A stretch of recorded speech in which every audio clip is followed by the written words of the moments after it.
नमस्कार विद्यार्थी मित्रांनो, मी कॉमर्सवाला मास्तर आणि या नवीन व्हिडिओमध्ये तुमच्या सर्वांचं पुन्हा एकदा स्वागत. विद्यार्थी मित्रांनो, अकाउंट विषय शिकतोय 12वीचा. त्याच्यामध्ये 8 टॉपिक अभ्यासले, 9वा टॉपिक आहे अनालिसिस ऑफ फायनान्शियल स्टेटमेंट, तो अभ्यासतोय. आणि आजच्या व्हिडिओमध्ये आपण कॅश फ्लो स्टेटमेंट म्हणजे काय आणि कॅश फ्लो स्टेटमेंट कसं तयार केलं जातं हे अभ्यासणार आहोत. तर कोणताही वेळ वाया न घालवता आपण आपल्या व्हिडिओला सुरुवात करूया. विद्यार्थी मित्रांनो, कॅश फ्लो स्टेटमेंट. आता कॅश फ्लो स्टेटमेंट म्हणजे काय ते सरळ साधे सोप्या भाषेत जर सांगायचं म्हणलं की बिझनेसमध्ये जी काही कॅश इन होणार आहे म्हणजे कॅश येणार आहे आणि बिझनेसमधून जी काही कॅश आउट होणार आहे म्हणजेच काय जाणार आहे, याचं जे स्टेटमेंट असणार आहे त्याला कॅश फ्लो स्टेटमेंट असं म्हणणार आहोत. आणि तेच आपल्याला या ठिकाणी अभ्यासायचं आहे की काय सांगितलंय बघा त्यांनी. Cash flow analysis is another important technique of financial analysis. आता कॅश फ्लो अनालिसिस हे अजून एक महत्त्वाचं टेक्निक आहे फायनान्शियल अनालिसिस करण्याचे. It show the sources and application of cash. Sources and application. Sources म्हणजे काय, पैसे येण्याचे मार्ग कॅश इन आणि कॅश आउट म्हणजे पैसे जाण्याचे मार्ग म्हणजे सोर्सेस म्हणजे कॅश इन आणि ॲप्लिकेशन म्हणजे cash out of cash by preparing cash flow statement. It is inflow म्हणजेच काय, इनफ्लो म्हणजे कॅश येणे म्हणजेच त्याला आपण रिसिप्ट म्हणणार आणि आउटफ्लो म्हणजेच पेमेंट म्हणणार आहोत of cash from various activity during the particular period. It is analyze the reason for changing in balance of cash between the date of two balance sheet. म्हणजे त्यांनी याच्यामध्ये काय सांगितलं की याच्यामध्ये अनालाइज केलं जातं रिझनचं कॅश बॅलन्स जो आहे तो का चेंज आहे दोन बॅलन्स शीट मध्ये. आणि cash flow analysis is more useful for short term planning. हे युजफुल कशासाठी आहे cash flow analysis, short term planning साठी. हे महत्त्वाचं वाक्य आहे, तुम्हाला MCQ साठी विचारलं जाऊ शकतं की शॉर्ट टर्म प्लॅनिंग साठी काय आहे, तर कॅश फ्लो अनालिसिस युजफुल असणार आहे. The cash flow statement can be defined as the statement which summarize sources of cash inflow.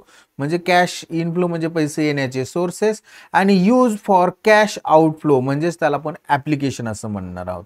Important of cash flow statement म्हणजे महत्त्व काय आहे, तर primary objective of cash flow statement to help the management in taking decision and making a plan. म्हणजे आता ह्याचं important काय, primary object काय आहे कॅश फ्लो स्टेटमेंट तयार करण्याचा, की मॅनेजमेंटला डिसिजन मेकिंगमध्ये मदत करणे आणि मेकिंग अ प्लॅन नियोजन तयार करण्यामध्ये मदत करणे आहे. By providing current information of cash inflow and outflow of any accounting period. वर नेक्स्ट त्यांनी असं म्हटलं, आता बघा त्यांनी इम्पॉर्टन्स सांगताना useful in short term financial planning and decision making. आता हे जे कॅश फ्लो स्टेटमेंट असणार आहे, provide importance of use of cash of equivalent for the specific period which is useful to management.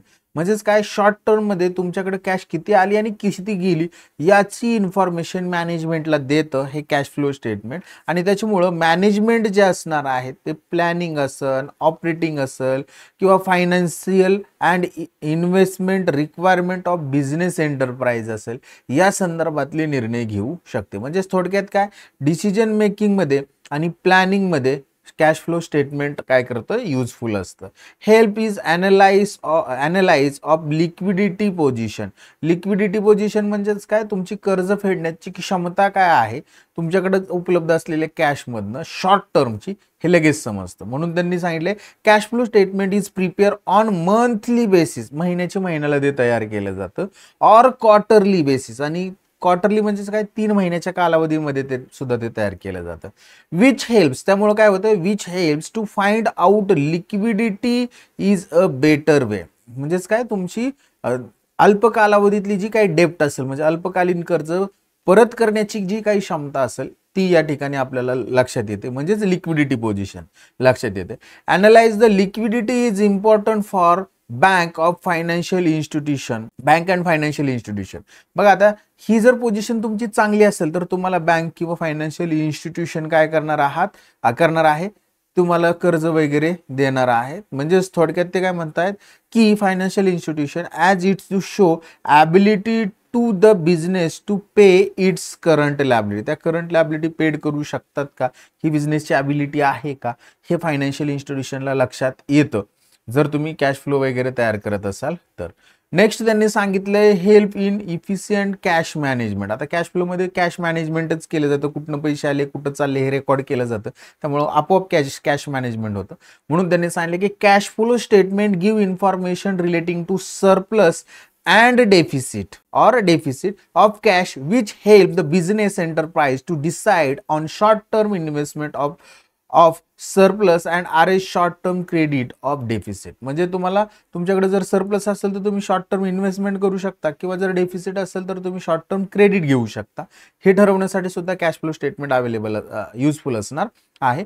Help to comparative study केला जातो. कशाचा comparative study केला जातो? A comparison of cash flow statement which cash budget will be indicate the extent to which cash resources of business were generated and use according to cash budget. Causes of difference between the cash flow statement and cash budget can be analyzed and necessary corrective measures can be taken. म्हणजे आता cash budget ज्यावेळेस तयार करतो त्यावेळेस हे cash flow statement जे असणार आहे त्याचं कंपॅरेटिव्ह स्टडी करूनच ते बजेट तयार केलं जातं, असं त्याचा थोडक्यात अर्थ आहे.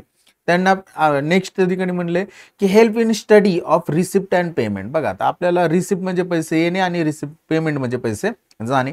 ते सांगितले cash flow statement give the speed at which cash is generated from the debtors आणि stock and other current asset and the speed at which current liability are paid. म्हणजेच काय की कॅश फ्लो स्टेटमेंटमधनं तुमचा डेटर्सकडून किती लवकर पैसे भेटतात, किंवा स्टॉक तुम्ही किती लवकर विकू शकता, किती स्पीडमध्ये, किंवा करंट लॅबिलिटी किती स्पीडमध्ये तुम्ही पेड ऑफ करू शकता, ह्या गोष्टी तुम्हाला लगेच समजू शकतात. त्यामुळे तुम्हाला करंट कॅश पोझिशन जी काय असणार आहे ती त्या ठिकाणी लक्षात येते.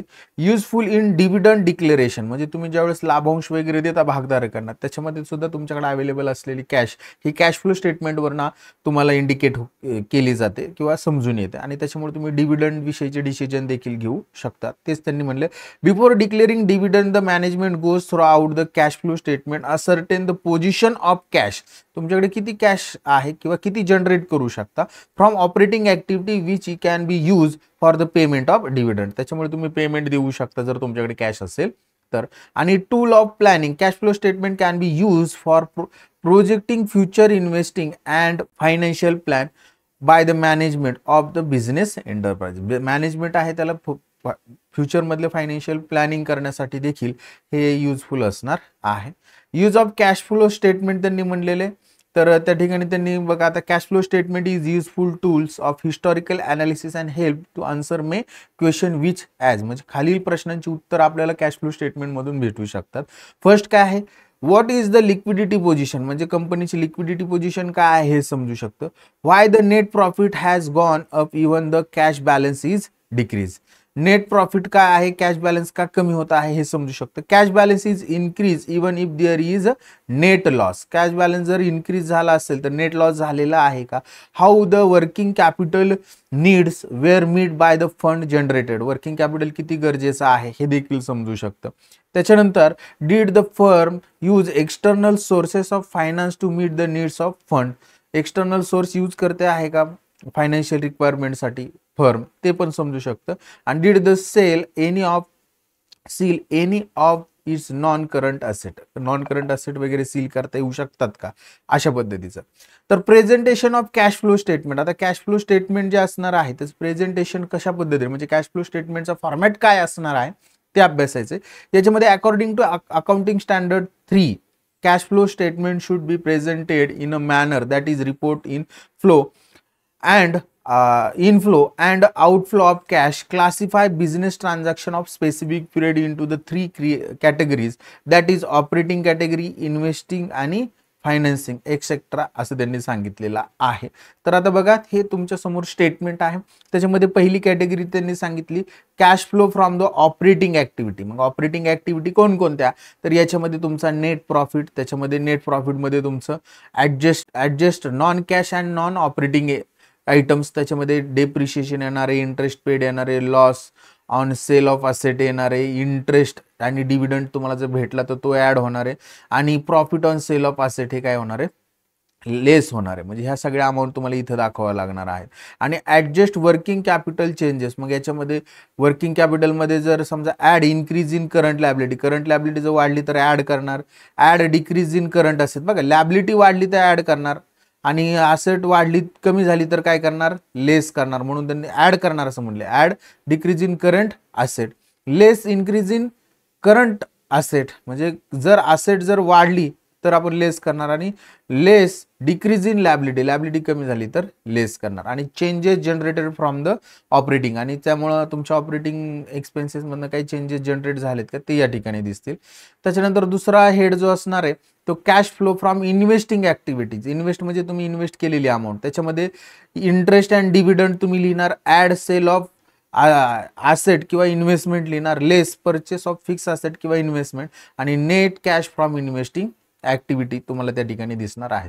Cash flow from the financial activities मधनं काय आहे का, त्याच्यामध्ये तुम्ही इश्यू ऑफ शेअर विकून जर पैसे आले तर ते, लोन घेतलं तर ते, त्यातनं less redeem of share, redemption of share किंवा डिबेंचर असेल तर ते लेस करणार. अजून लोन रिपेड केलं तर लेस करणार, इंटरेस्ट अँड डिव्हिडंड पेड केला तर लेस करणार. आणि net cash from financial activities आपण म्हणणार. आणि ऍड ऑफ बिगिनिंग कॅश म्हणजेच ओपनिंग बॅलन्स जो असणार आहे कॅशचा किंवा बँकचा ओपनिंग बॅलन्स असणार आहे तो या ठिकाणी ऍड करणार. आणि तुम्ही जो वर्षाच्या शेवटी कॅश ऑफ एंड म्हणजेच बॅलन्स ऑफ कॅश आणि बँकचा बॅलन्स जो असणार आहे तो या ठिकाणी दाखवला जाईल. तर अशा पद्धतीचा फॉर्मॅट आहे. नॉर्मली आतापर्यंत कधी पेपरला विचारलेला नाही, परंतु तुम्हाला पेपरमध्ये असं काही आलं चुकून तर लक्षात असावं, राहावं म्हणून मी हा फॉर्मॅट तुम्हाला समजून सांगितलेला आहे. नेक्स्ट व्हिडिओमध्ये आपण एक एक्झाम्पल याच्यावरचं समजून घेऊ. तोपर्यंत सर्वांना बाय, टेक केअर, भेटूया नेक्स्ट व्हिडिओमध्ये.